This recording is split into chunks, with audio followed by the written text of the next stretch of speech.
Hello students. तो आज हम देखने जा रहे हैं एंथैल्पीज ऑफ फेज ट्रांसफ़र। ठीक है। तो इससे पहले लेक्चर में हमने पढ़ा था एंथैल्पीज क्या होती है, एंथैल्पीज डिफरेंट रिएक्शंस के लिए, वर्क डन कैसा होता है रिएक्शन के लिए, और भी कुछ एंथैल्पीज के बारे में हमने पहले पढ़ा है। तो अब आज पढ़ रहे हैं हम एंथैल्पीज ऑफ फेज ट्रांसफ़र। तो फेज ट्रांसफ़र में हमें पता है सब्सटेंसेस कोई भी हो जो सॉलिड में से लिक्विड में कन्वर्ट होते हैं और लिक्विड में से गैसेस में कन्वर्ट होते हैं, और इसका वाइस वर्सा भी हो सकता है। ठीक है। तो अभी during each process some energy is required for that conversion is clear. So that energy we have to see in the form of enthalpy is clear. So that enthalpy, कोई भी एंथैल्पी जो होती है ना, हम एंथैल्पी क्या बोलते हैं, किसी भी सब्सटेंस का, फिर कोई कंपाउंड या फिर कोई प्रोसेस को एंथैल्पी हम क्या बोलते हैं। एंथैल्पी मैंने पहले बताया, फिर आपके एक रिवीजन के लिए बोलता हूँ। एंथैल्पी क्या होती है? Enthalpy is nothing but we can say it is the heat change, और it is we can say the heat change at constant pressure, उसे हम बोलते हैं एंथैल्पी। ठीक है। कोई सपोज सिस्टम है, कोई भी सपोज हमने कुछ आइस लिया है यहाँ पे, या फिर समझो ये एक कंटेनर है। एक कंटेनर में जो भी सब्सटेंस है,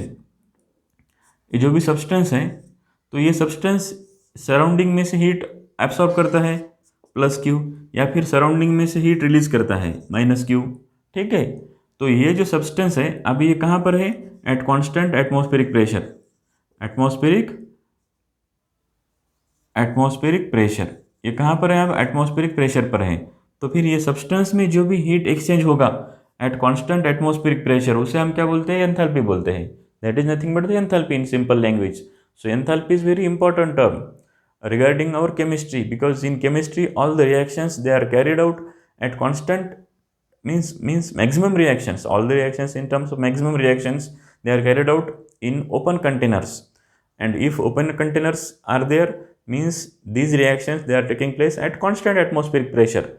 So heat exchanged by means of system at constant atmospheric pressure or constant pressure, that is nothing but the, we can say, enthalpy is clear. So enthalpy is nothing but it is the heat exchanged by the system at constant pressure. Here atmospheric pressure we are taken standard, which is constant always in the open system is clear. So this q is nothing but we can say that is nothing but we can say enthalpy. हमने equation पढ़ा है, heat at constant pressure is nothing but we can say change in enthalpy. That is nothing but the change in enthalpy. Qp is the heat at constant pressure is the change in enthalpy. Okay. तो आज हम ये change in enthalpy पढ़ रहे हैं कुछ phase transfer में। तो फेज ट्रांसफर मतलब क्या होता है? सब्सटेंसेस सॉलिड में से लिक्विड में होते हैं, उसे हम बोलते हैं फ्यूज़न। ओके। उससे हम मेल्टिंग भी बोल सकते हैं, लेकिन ज़्यादा कन्वीनियंट है यहाँ पर फ्यूज़न बोलना। ठीक है। तो जब सब्सटेंस सॉलिड में से लिक्विड कन्वर्ट होता है उसे हम बोलते हैं फ्यूज़न, या फिर लिक्विड में से जब सब्सटेंस गैसेस में कन्वर्ट होता है तो उसे हम बोलते हैं वेपराइजेशन इज क्लियर। या फिर सपोज कोई सब्सटेंस गैसेस में से लिक्विड में कन्वर्ट होता है तो उसे हम बोलते हैं कंडेंसेशन। या फिर सब्सटेंसेस लिक्विड में से सॉलिड में कन्वर्ट होते हैं तो उसे हम बोलते हैं फ्रीजिंग इज क्लियर। तो these terms you have studied already in your previous classes is clear. These terms you know very well. तो हम ये टर्म में यह जो प्रोसेस हो रही है, इस प्रोसेस में एंथैल्पी किस तरह से चेंज होती है ये हमें पढ़ना है। यहाँ पर आपको मैं कुछ वैल्यूज़ बताऊँगा, डेल्टा एच के कुछ वैल्यूज़ बताऊँगा। वो अगर वैल्यूज़ आपको याद रहे तो ठीक, कोई बात नहीं, लेकिन डेल्टा एच का वैल्यू कहाँ पर पॉजिटिव होता है और कहाँ पर निगेटिव होता है ये भी ज़्यादा इंपॉर्टेंट है। डेल्टा एच का वैल्यू पॉजिटिव होता है, इसका मतलब क्या है? उस प्रोसेस को हीट देना पड़ती है, उस प्रोसेस को क्या पड़ती है? हीट देनी पड़ती है। और डेल्टा एच वैल्यू अगर नेगेटिव होता है तो इसका मतलब क्या है कि उस प्रोसेस में से हीट रिलीज होती है। डेल्टा एच का value means change in enthalpy अगर पॉजिटिव है तो हमें उस प्रोसेस को करने के लिए हीट देनी पड़ती है, मीन्स हीट इज रिक्वायर्ड। उसे हम क्या बोलते हैं? उसको हमें हीट जरूरी है वो प्रोसेस होने के लिए। और डेल्टा एच का वैल्यू अगर निगेटिव आता है, तो हम बोलते हैं कि वहाँ से हीट रिलीज हो गई एट कांस्टेंट प्रेशर। एंथैल्पी जब भी हम बात करेंगे तो कांस्टेंट प्रेशर जरूरी है, is clear. So this is we can say delta H positive, heat required means उसे हम बोलते हैं we can say endothermic reactions, उसको पढ़ेंगे और भी एक बार। ठीक है, यहाँ पर इतना याद रखो कि मैं अभी जो प्रोसेस बताऊंगा फेज ट्रांसफ़र में, तो डेल्टा एच के कुछ वैल्यूज़ रहेंगे, तो डेल्टा एच के कुछ नंबर्स आएंगे आपको, तो नंबर्स याद रहे तो कोई बात, ठीक है, अच्छी बात होगी। लेकिन अगर नहीं भी रहे तो भी आपको पॉजिटिव मीन्स उसका मीनिंग समझ में आना चाहिए। डेल्टा एच का वैल्यू अगर कोई पॉजिटिव नंबर है तो that indicate that heat is required for that process, is clear. और अगर डेल्टा एच का वैल्यू नेगेटिव है तो उसका मतलब क्या है कि उस प्रोसेस में हीट रिलीज होने वाली है। ये बेसिक थीम है इसका, ये बेसिक थीम आप याद रखो, आपको पता है वैसे ही, तो इसको एक बार आप रिवाइज करो। और एंथैल्पी क्या होता है ये मैंने आपको बताया। Enthalpy is nothing but we can say it is the heat exchanged by system at constant pressure, that is nothing but enthalpy. कोई भी सिस्टम हो जो हीट एक्सचेंज करती है एट कांस्टेंट एटमॉस्फेरिक प्रेशर या फिर एट कांस्टेंट प्रेशर, उसे हम बोलते हैं एंथैल्पी। तो आज हम क्या पढ़ने जा रहे हैं, enthalpies of few phase transfer. हमें पता है सॉलिड, और एक बार लिखता हूँ मैं आपके कन्वीनियंट के लिए, सॉलिड में से सब्सटेंस लिक्विड में जब कन्वर्ट होता है तो उसे हम बोलते हैं उस process, this process is the fusion, this process is the fusion. उसे मेल्टिंग भी बोल सकते हैं, सॉलिड का कन्वर्जन लिक्विड में मेल्टिंग भी बोल सकते हैं, लेकिन यहाँ पर हम उसको फ्यूजन बोलेंगे। Standard word means scientific word we can say standard word fusion, fusion. और लिक्विड में का अगर गैस में कन्वर्ट होता है तो उसे हम बोलते हैं वेपराइजेशन, उसे हम क्या बोलते हैं, वेपराइजेशन, इज क्लियर। और इसका अपोजिट भी हो सकता है, होता है। समझो सब्सटेंस जैसे सॉलिड में से लिक्विड में कन्वर्ट होता है, तो वैसे लिक्विड में से सॉलिड में भी तो कन्वर्ट हो सकता है ना। मीन्स हमें पता है, यहाँ से करेंगे हम लिक्विड का गैस में वेपराइजेशन, या फिर गैस का अगर लिक्विड में कन्वर्ट होता है तो उसे हम क्या बोलते हैं, कंडेंसेशन, उसे हम क्या बोलते हैं, कंडेंसेशन। ठीक है स्टूडेंट्स। और लिक्विड का गैस का लिक्विड में उसे हम बोलेंगे कंडेंसेशन, ठीक है। और लिक्विड का सॉलिड में जब होता है तो उसे हम बोलते हैं freeze, freeze, freezing. This word आपको सभी को मालूम है, फ्रीजिंग, फ्रीज, फ्रीज वगैरह वगैरह, ठीक है। तो ये हो गए कुछ टर्म्स। और भी यहाँ पर कुछ सब्सटेंस ऐसे होते हैं कि जो ये फॉलो करते नहीं पाथ, जैसे कि अमोनियम क्लोराइड है, और कुछ नेफ्थलीन बॉल्स है, और कुछ ऐसे सब्सटेंसेस है जो ये नॉर्मल पाथ है वो फॉलो नहीं करते। मीन्स सॉलिड का लिक्विड में, लिक्विड का गैस में कन्वर्जन होता है नॉर्मली, तो ये फॉलो नहीं करते कुछ सब्सटेंसेस, वो डायरेक्ट जंप करते हैं। जंप क्यों करते हैं, उनका नेचर है डायरेक्ट। कहाँ नेचर, उनका नेचर कैसा है, डायरेक्ट सॉलिड में से वो डायरेक्ट कहाँ कन्वर्ट होते हैं, गैस में, तो उसे हम बोलते हैं सब्लिमेशन, उसे हम क्या बोलते हैं, सब्लिमेशन। आपने पढ़ा है ये सब्लिमेशन टर्म, ये टर्म्स आपको मालूम है, लेकिन आपके क्विक रिवीजन के लिए ये टर्म्स हम यहाँ पर पढ़ रहे हैं। तो ये सब जो है ना, इसको हम बोलते हैं phase transfer. This is nothing but we can say phase transfer. Phase में चेंज हो रहा है यहाँ पर, कोई कंपाउंड का केमिकल कंबुशन मीन्स केमिकल जो कम्बिनेशन है या फिर केमिकल कंस्टिट्यूएंट है वो चेंज नहीं हो गए। मीन्स यहाँ पर सब्सटेंसेस का केमिकल नेचर चेंज नहीं होगा, only physical state of the substance will be changed, is clear. So जब सॉलिड में से लिक्विड में होता है तो ओनली फिजिकल चेंज है वहाँ पर, या फिर लिक्विड में से गैस में कन्वर्ट होता है ओनली फिजिकल चेंज है। यहाँ पर फेज ट्रांसफर में कहीं पर भी केमिकल चेंज नहीं होता, ठीक है। तो ड्यूरिंग दिस फेज ट्रांसफर में अभी यहाँ पर हम देखेंगे कि सॉलिड में से लिक्विड में सब्सटेंस जब कन्वर्ट होता है तो वो during that process how much heat either required और released we have to see. Means इसमें डेल्टा एच का वैल्यू क्या होता है हम देखेंगे, और यहाँ पर हर एक के लिए नाम है। ऐसा भी पहले हम पढ़ रहे हैं, ये पढ़ने जा रहे हैं एंथैल्पी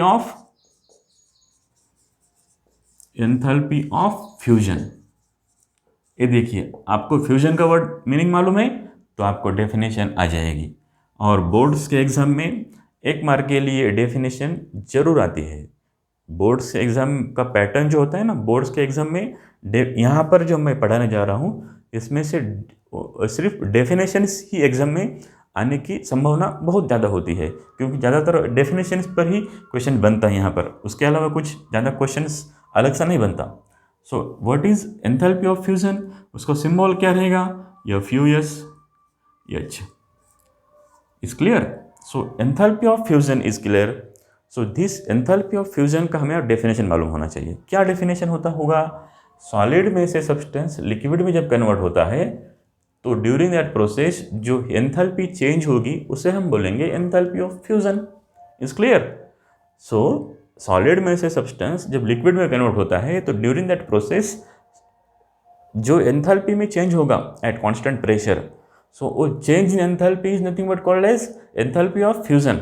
लेकिन हमें अगर कोई सब्सटेंस का स्टैंडर्ड मालूम होना चाहिए कि ये स्टैंडर्ड कंपाउंड का कितना वैल्यू है एंथैल्पी ऑफ फ्यूजन, तो स्टैंडर्ड के लिए हम कंपाउंड कितना लेते हैं और सब्सटेंस कितना लेते हैं, 1 मोल. कितना लेते हैं? 1 मोल स्टूडेंट्स. देयरफॉर हम जब भी enthalpy of fusion, enthalpy of vaporisation, enthalpy of freezing, enthalpy of condensation, enthalpy of sublimation define करेंगे तो कितने सब्सटेंस के लिए डिफाइन करेंगे, कितने अमाउंट के लिए डिफाइन करेंगे सब्सटेंस के? 1 मोल के लिए. 1 मोल सब्सटेंस का अमाउंट होगा तो 1 मोल सब्सटेंस को उसकी फेज ट्रांसफर करने के लिए, फेज चेंज करने के लिए उसके एंथैल्पी में जो चेंज आता है वो हम डिफाइन करने जा रहे हैं. ठीक है. तो enthalpy of fusion we can say its definition will be and say it is the change in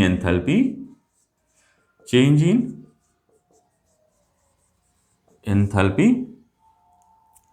occurs when 1 mole of solid, कितना solid? 1 mole of solid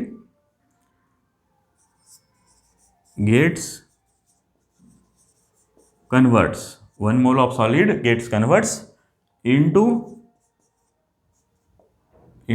its liquid.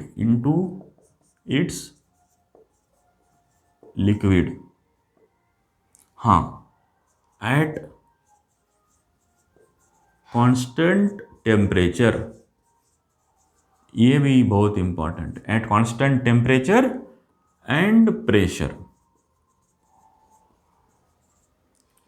is called as enthalpy of fusion. एक अगर आपको definition समझ में आती है तो आपको ये टॉपिक्स में जितने हम डेफिनेशन पढ़ाऊंगा मैं उतने डेफिनेशन आपको एट इट्स ओन आ जाएगी. ठीक है. एक डेफिनेशन समझ लो, बाकी के जो डेफिनेशन है वो आपको ऑटोमेटिक आपको एट इट्स ओन आ जाएंगे. आप उसको जान जाओगे कैसा लिखना है. सो एंथैल्पी ऑफ फ्यूजन क्या होता है? It is the enthalpy change occurs. Means it is the enthalpy change means वो पॉजिटिव भी हो सकता है और निगेटिव भी हो सकता है. लेकिन यहाँ पर फ्यूजन हो रहा है तो फ्यूजन मीन्स सॉलिड का कन्वर्जन लिक्विड में होने वाला है. सो सॉलिड का जब भी कन्वर्जन लिक्विड में होता है तो ऑब्वियसली सम अमाउंट का हीट हमें जरूरी होता है. इसलिए हम बोलते हैं कि यहाँ पर डेल्टा एफ यू एस का जो वैल्यू है वो पॉजिटिव आएगा. ठीक है. So it is the enthalpy change occurs when 1 mole of solid. कितना सॉलिड? 1 मोल का solid gets converts into its liquid at constant temperature. और यहाँ पर जो टेम्परेचर होता है ना वो टेम्परेचर कांस्टेंट रहना चाहिए. क्यों? टेम्परेचर नहीं चेंज होना चाहिए. समझो फॉर एग्जांपल हम ऐसा बोलते हैं, समझो फॉर एग्जांपल ले लेंगे. एग्जांपल वाटर H2O का सॉलिड फॉर्म कौन सा होता है? Ice. Means H2O solid ice. ठीक है. और H2O का सॉलिड में जब H2O लिक्विड में कन्वर्ट होता है तो यहाँ पर हमें H2O को कुछ हीट देना पड़ेगा, तब भी क्या होगा? H2O का सॉलिड में से लिक्विड में कन्वर्ट होगा. और वो हीट कितना है यहाँ पे? वो delta F U S H का वैल्यू है 6.01 है. लेकिन आप C6 भी याद रख सकते हो, 6 किलो जूल्स पर मोल. और at constant eight 0 degree Celsius means ice को अगर हम 0 डिग्री सेल्सियस पर कुछ हीट देते हैं तो जब आइस का टेम्परेचर मीन्स आइस का कन्वर्जन लिक्विड में होना चाहिए होता है. कितना अमाउंट का अगर हम हीट देते हैं? 6 किलो जूल पर मोल. 1 mole of ice means how much?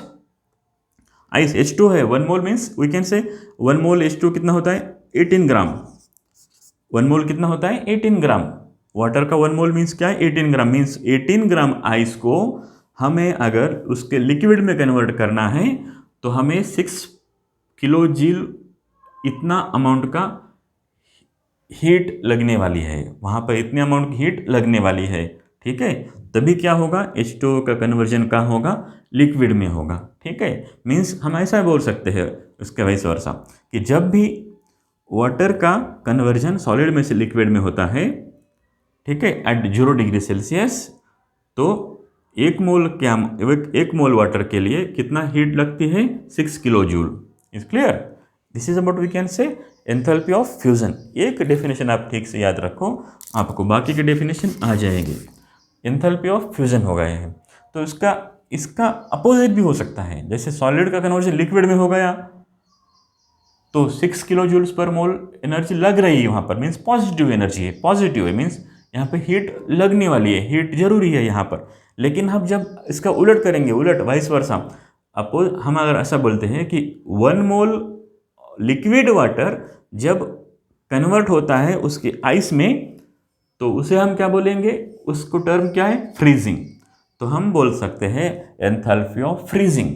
Enthalpy of freezing क्या होगा, फिर यहाँ पे लिखता हूँ मैं कॉर्नर में, enthalpy of freezing. Enthalpy of freezing, enthalpy of freezing क्या होगा, delta free, delta FR_E_Z freezing H। ये क्या होगा वाटर के लिए, so we can define this, it is the change. Enthalpy of freezing को डिफाइन कर रहा हूं मैं, स्टूडेंट्स याद रखो, what is enthalpy of freezing. Enthalpy of freezing will be, we can define like this, enthalpy of freezing is the change in enthalpy occurs when 1 mole of liquid gets converts into its solid at constant temperature and pressure is called as enthalpy of freezing। is clear? एक definition आपको याद होना चाहिए, means समझना चाहिए आपको, बाकी के जो डेफिनेशन है वो एट इट्स ओन आ जाएंगे। तो अभी यहाँ पे क्या होगा, रिवर्स होने वाली है, मीन्स प्रोसेस कैसी है, रिवर्स है। तो जैसे पहले प्रोसेस में 6 किलो जूल्स पर मोल अमाउंट हीट चाहिए थी, मीन्स रिक्वायर्ड थी प्रोसेस होने के लिए, तो यहाँ पर अब प्रोसेस रिवर्स है तो 6 किलो जूल्स पर मोल एनर्जी रिलीज भी होगी। फिर हम इसको ऐसा लिख सकते हैं, H2O लिक्विड में से जब H2O सॉलिड बनता है तो डेल्टा फ्रीज H कितना होगा, -6 kilo joules per mole at 0 degree Celsius. Is clear? So this is example for delta we can say enthalpy of freezing. तो ये हो गया उसका एग्जाम्पल। डेफिनेशन आप यहाँ से लिख सकते हो, एंथैल्पी ऑफ फ्रीजिंग, फ्रीजिंग क्या होगा, it is nothing but we can say change in enthalpy, it is nothing but we can say change in enthalpy that occurs when 1 mole जरूरी है, लेकिन हम स्टैंडर्ड कर रहे हैं ना, स्टैंडर्ड है, तो स्टैंडर्ड क्या है, 1 मोल। तो 1 मोल लिक्विड गेट्स बराबर है, 1 mole liquid gets converts into its solid at constant temperature and pressure, that is nothing but called as enthalpy of freezing। is clear? तो ये दो डेफिनेशंस हो गए, ठीक है। उसके बाद में हम नेक्स्ट पढ़ेंगे, that is enthalpy of vaporisation. Next क्या है, एंथैल्पी ऑफ वेपराइजेशन। इसको मैं मिटाता हूँ, एग्जाम्पल होगा ये, एंथैल्पी ऑफ वेपराइजेशन को हम डिफाइन करेंगे अब यहाँ पे।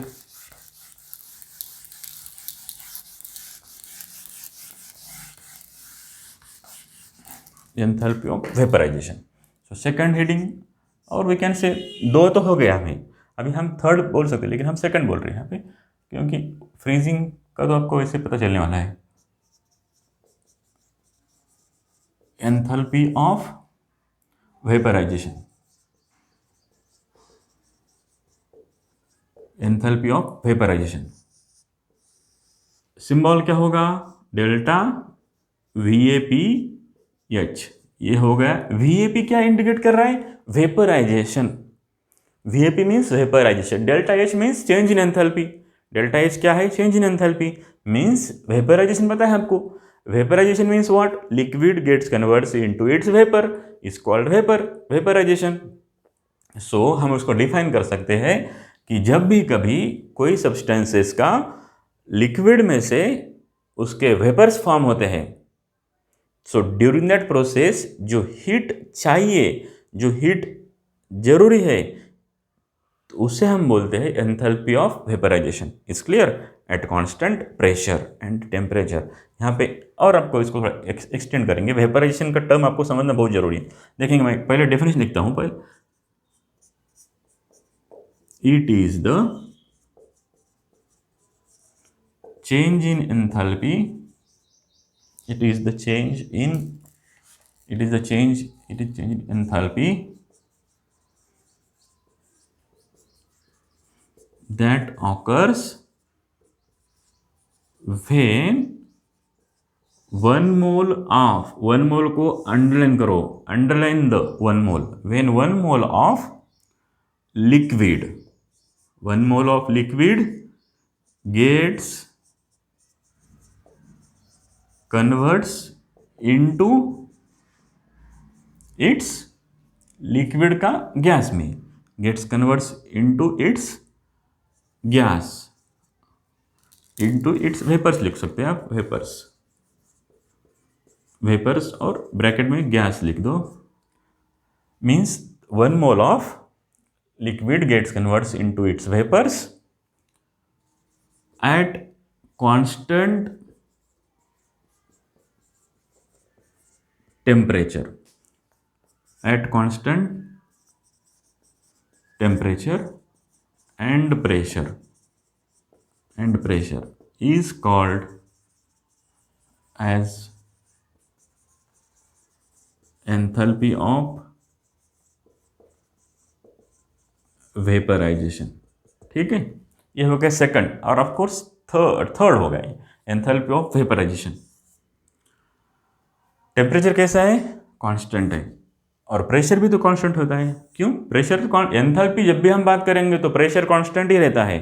जब भी हम एंथैल्पी के बारे में बात करेंगे तो प्रेशर कैसा रहना चाहिए? Constant, because enthalpy is nothing but the heat. बार बार मैं बोल रहा हूँ आपको एंथैल्पी समझने के लिए। एंथैल्पी क्या है? Enthalpy is the heat exchanged by system at constant pressure, that is enthalpy. Is clear? It is, we can say change in heat. Is clear? तो अब यहाँ पे देख लीजिए, एंथैल्पी ऑफ वेपराइजेशन क्या है? It is the change in enthalpy that occurs when 1 mole of liquid gets converts into its vapors at constant temperature and pressure is called as enthalpy of vaporization। is clear? तो अब यहाँ पे एक बात बहुत जरूरी है, कांस्टेंट टेम्परेचर। तो टेम्परेचर कौन सा होता है? बॉइलिंग टेम्परेचर होता है। वो टेम्परेचर कौन सा होता है? Boiling temperature.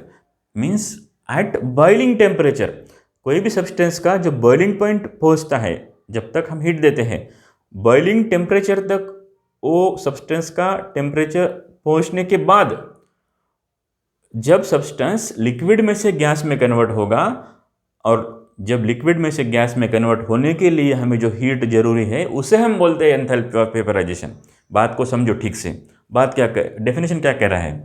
मीन्स एग्जाम्पल लेंगे हम। फॉर एग्जाम्पल, सपोज वाटर है, H2O का हम लिक्विड ले रहे हैं और H2O को हम लिक्विड में से इसके गैस में कन्वर्ट कर रहे हैं। तो हमें पता है H2O का बॉइलिंग पॉइंट क्या है? 100 डिग्री सेल्सियस। सो H2O का बॉइलिंग पॉइंट कितना है? 100 डिग्री सेल्सियस। सो जब वाटर का टेम्परेचर 100 डिग्री सेल्सियस तक होगा, तब तक जो हीट दे रहे हैं हम, उस हीट को एंथैल्पी ऑफ वेपराइजेशन में काउंट नहीं किया जाता। बात को समझो, जब टेम्परेचर वाटर का 100 डिग्री सेल्सियस तक होने के लिए जो हमको हीट जरूरी है, उस हीट को हम एंथैल्पी ऑफ वेपराइजेशन में काउंट नहीं करते। जब वाटर का टेम्परेचर 100 डिग्री सेल्सियस तक आ जाएगा और उसके बाद में जो हीट हमको देनी पड़ रही है उस वाटर को उसके वेपर्स में कन्वर्ट करने के लिए, उसको हम क्या बोलेंगे? उस हीट को हम क्या बोलेंगे? Enthalpy of vaporisation. उस अमाउंट ऑफ हीट को हम क्या बोल रहे हैं? Enthalpy of vaporisation. बात को समझो, मीन्स एट कांस्टेंट टेम्परेचर। तो वाटर के लिए वो जो वैल्यू है वो है 40, means delta vaporisation H for water is, we can say 40 kilo joules per mole. Kilo joules per मोल। इसको ऐसा लिखो थोड़ा सा ठीक से, किलो जूल्स पर मोल मीन्स वाटर के लिए कितना एनर्जी है, वो एनर्जी है 40, मीन्स हीट कितनी है 40 kilo joules per mole at 100 degree Celsius. At which temperature 100 degree Celsius. समझो इसको थोड़ा हम एक्सटेंड करेंगे और समझो यहाँ वाटर लिया है, इसमें हमने क्या किया है, ये कंटेनर में कुछ वाटर लिया है, उसको हम हीट कर रहे हैं, उसको हम क्या कर रहे हैं, हीट कर रहे हैं, ठीक है। तो अभी हीट कर रहे हैं हम इसको, समझो ये टेम्परेचर इसका है, सपोज टेम्परेचर है 50 डिग्री सेल्सियस वाटर का, ठीक है। सो टेम्परेचर 50 डिग्री सेल्सियस है कि हमने हीट कर रहे हैं, टेम्परेचर 50 डिग्री सेल्सियस तक आ गया। सो टेम्परेचर 50 से लेकर 100 तक होने के लिए जो हम हीट दे रहे हैं उसको हम यहाँ पर काउंट नहीं कर रहे, उसको हम नहीं बोलेंगे एंथैल्पी ऑफ वेपराइजेशन। जब टेम्परेचर वाटर का 100 डिग्री सेल्सियस तक आ जाएगा तो उसके बाद में इस वाटर का क्या होगा, लिक्विड में से water get converts into its vapours. तो उसके बाद में हम जो हीट दे रहे हैं वो वाटर को उसके वेपर्स में कन्वर्ट होने के लिए उसको हम बोलेंगे एंथैल्पी ऑफ वेपराइजेशन। सिर्फ वाटर के लिए ये एप्लीकेबल नहीं, फॉर ऑल सब्सटेंसेस। मीन्स हम शॉर्ट में बोल सकते हैं ये जो टेम्परेचर होता है ना, ये टेम्परेचर कौन सा होता है, at constant boiling temperature. Is clear, at constant boiling temperature जब भी कोई लिक्विड उसके गैस में कन्वर्ट होता है तो उस प्रोसेस में जो एंथैल्पी में चेंज आएगा और जो हीट लगने वाली है उसको हम क्या बोलने जा रहे हैं, उसको क्या बोलते हैं, enthalpy of vaporisation. Is clear. तो स्टैंडर्ड वे हमने पढ़ा है, स्टैंडर्ड क्या पढ़ते हैं हम, 1 मोल के लिए कैलकुलेट करते हैं, 1 मोल के लिए हमें जरूरी है। तो वाटर के लिए वैल्यू कितना है, वो 40 kilo joules per mole. Is clear. सो अभी यहाँ पर ये हो गया 40। हम थोड़ा इसको हमारे आने वाले इसमें और एक ज़रूरी है हमको समझना, वैल्यू फॉर H2O का लिक्विड में से H2O गैस में कन्वर्ट होने वाला है, delta vaporisation H is equals to we can say 45 kilo joules per mole, kilo joules per मोल आती है। लेकिन 45 कब आती है, जब टेम्परेचर होता है वाटर का 0 degree Celsius, at 0 degree Celsius. इसका मतलब क्या है, वाटर का enthalpy of vaporisation 40 kilo joules per mole है, कितने टेम्परेचर पर, 0 डिग्री सेल्सियस तक। मीन्स हम बोल सकते हैं यहाँ पे, अगर वाटर को हमें 0 डिग्री सेल्सियस से उठा के उसके वेपर्स में कन्वर्ट करना है तो उस केस में हमें जो हीट लगने वाली है वो कितनी है, 45 किलो जूल्स पर मोल। इस क्लियर, मीन्स ज़्यादा हाई है, क्योंकि हमको लोअर टेम्परेचर से उसको टेम्परेचर रेस करना है, टेम्परेचर रेस करने के बाद में उसको हम क्या बोलने वाले हैं, उसको वेपर्स में कन्वर्ट करने वाले। ये सिर्फ आपको मैंने ये वैल्यू के लिए, मीन्स ये वैल्यू समझ मालूम होने के लिए आपको बताया मैंने, क्योंकि हमें ये वैल्यू अब सब्लिमेशन में तो उसका थोड़ा सा काम आने वाला है, इसलिए मैंने आपको बताया 45 किलो जूल्स पर मोल होती है वैल्यू किसकी, enthalpy of vaporisation for water at 0 degree Celsius. अलग अलग हो सकती है 0 डिग्री सेल्सियस पे, लेकिन स्टैंडर्ड क्या है, स्टैंडर्ड ये है, स्टैंडर्ड मीन्स जो हम हर तरफ यूज़ करने वाले हैं। और कोई भी एंथैल्पी ऑफ वेपराइजेशन हम स्टैंडर्ड कहाँ डिफाइन करते हैं, एंथैल्पी ऑफ वेपराइजेशन हम स्टैंडर्ड डिफाइन करते हैं एट इट्स मेल्टिंग टेम्परेचर। कोई भी सब्सटेंस का या फिर कंपाउंड का जो मेल्टिंग टेम्परेचर होता है उस टेम्परेचर से लेके हम उसको एंथैल्पी ऑफ वेपराइजेशन डिफाइन करते हैं, ठीक है। तो उसके बाद में हम पढ़ेंगे एंथैल्पी ऑफ, अभी इसको हम उलट रिवर्स भी कर सकते हैं, जैसे एंथैल्पी ऑफ लिक्विड में से गैस में कन्वर्ट हो गया तो उसके हम बोल रहे हैं एंथैल्पी ऑफ वेपराइजेशन। इसका रिवर्स क्या होगा, जब गैस का कन्वर्जन लिक्विड में होगा तो उसे क्या बोलते हैं हम, कंडेंसेशन। फिर इजी, सो हम इसको यहाँ पर ऐसा भी लिख सकते हैं, एंथैल्पी ऑफ कंडेंसेशन। अभी ये 2 हो गए, मीन्स 4th नंबर हम ऐसा बोल सकते हैं, enthalpy of condensation, enthalpy of condensation. Enthalpy of condensation क्या होगा, सिंबल उसका delta CON condensation, delta CONDH, ये होगा उसका सिंबल। अभी वाटर के लिए एंथैल्पी ऑफ कंडेंसेशन कैसे डिफाइन करोगे आप, इसको हम ऐसा डिफाइन कर सकते हैं, it is the we can say enthalpy of condensation can be defined as enthalpy change that occurs when 1 mole of gas converts into its liquid at constant temperature and pressure is called as enthalpy of condensation. is called as enthalpy of condensation. is clear? तो water के लिए जो enthalpy of condensation है वो क्या value आएगा, इसको मैं थोड़ा इरेज करता हूँ. तो वाटर के लिए हम अगर 100 डिग्री से तक देखेंगे तो इसका हम अगर रिवर्स लेना है, प्रोसेस कैसा है, रिवर्स है. सो हम बोल सकते हैं H2O गैस में से जब भी कभी H2O सॉलिड लिक्विड बनता है तो उस केस में enthalpy of condensation delta H value -40 kilo joules per mole आता है एट 100 डिग्री सेल्सियस तक. At 100 degree Celsius. Is clear? Means यहाँ पर जब 1 मोल वाटर उसके गैस में से लिक्विड में कन्वर्ट होता है तो उस समय 40 किलो जूल्स इतना अमाउंट का हीट रिलीज होती है. इतने अमाउंट की हीट क्या होती है, रिलीज होती है. इसी का मतलब है जब हमें वेपर्स मीन्स पे बताए, हमने जूनियर क्लास में पढ़ा है इसका, मीन्स वेपर्स हमें ज़्यादा इंजुरी करते हैं as compared with water at 100 degree Celsius तक. अगर वाटर का टेम्परेचर 100 डिग्री सेल्सियस है या फिर वेपर्स का टेम्परेचर 100 डिग्री सेल्सियस है, ज़्यादा इंजुरी कौन सी होती है, हमारे हाथ के ऊपर अगर होता है उस कॉन्टैक्ट तो ज़्यादा इंजुरी हमें वेपर से होती है, ना कि 100 डिग्री सेल्सियस वाटर. क्योंकि उस ये रीज़न है उसका, हम बोल सकते हैं. ये हो गया कंडेंसेशन. हम अभी थर्ड डेफिनेशन पढ़ने जा रहे हैं, वो है enthalpy of sublimation. Enthalpy of sublimation, ठीक है. सो एंथैल्पी ऑफ सब्लिमेशन क्या होता है? सब्लिमेशन समझो, सब्लिमेशन जब समझोगे आप तो उसका आप दूसरा भी डेफिनेशन मीन्स उसको आप आसानी से समझ सकते हो. एंथैल्पी ऑफ सब्लिमेशन, हेडिंग लिखो एंथैल्पी ऑफ सब्लिमेशन, ठीक है. एंथैल्पी ऑफ सब्लिमेशन, सिंबल क्या होगा इसका?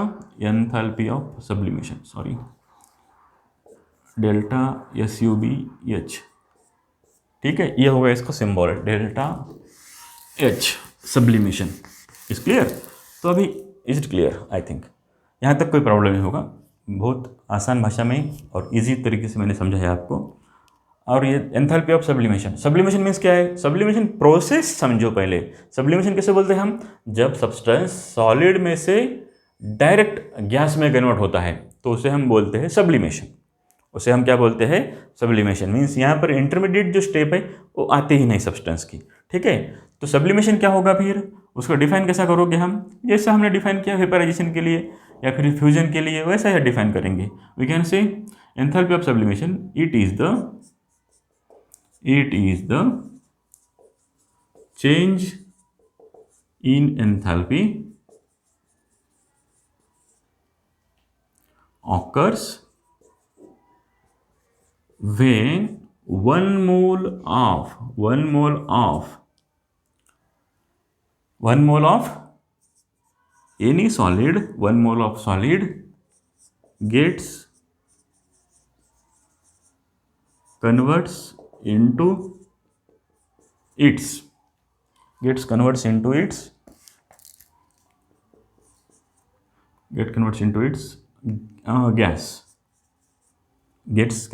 its gas at constant temperature and pressure is called as enthalpy of sublimation. is called as enthalpy of sublimation. Means कोई substance अगर directly solid में से डायरेक्ट गैस में कन्वर्ट होता है तो उस समय जो एंथैल्पी में चेंज आता है उसे हम बोलते हैं enthalpy of sublimation. Is clear? Process ध्यान रखो. अब हमारा ये हो गया last definition, sublimation, enthalpy of sublimation in heading phase transfer. Phase transfer में हमने 4-5 डेफिनेशंस पढ़े हैं. इसका एग्जांपल क्या होगा सब्लिमेशन का? वाटर हम एग्जांपल लेने जा रहे हैं. H2O सॉलिड में से जब H2O डायरेक्ट कहाँ बनेगा? लिक्विड ना बन के डायरेक्ट गैस बनेगा, उसके वेपर्स बनेंगे। तो इस केस में डेल्टा सब्लिमेशन उसका वैल्यू जो आएगा वो कितना आएगा, we can say delta sublimation means we can say enthalpy of fusion plus enthalpy of vaporisation. जो वैल्यू आएगा वो कितना होता है, एंथैल्पी ऑफ फ्यूजन होता है 6 kilo joules per mole and enthalpy of vaporisation होता है 45 किलो जूल्स पर मोल। तो उसका एडिशन करेंगे तो हम कितना आता है 51 किलो जूल्स पर मोल। इतना अमाउंट का हीट लगने वाली है वहाँ पे at 0 degree Celsius, at 0 degree Celsius. Is clear?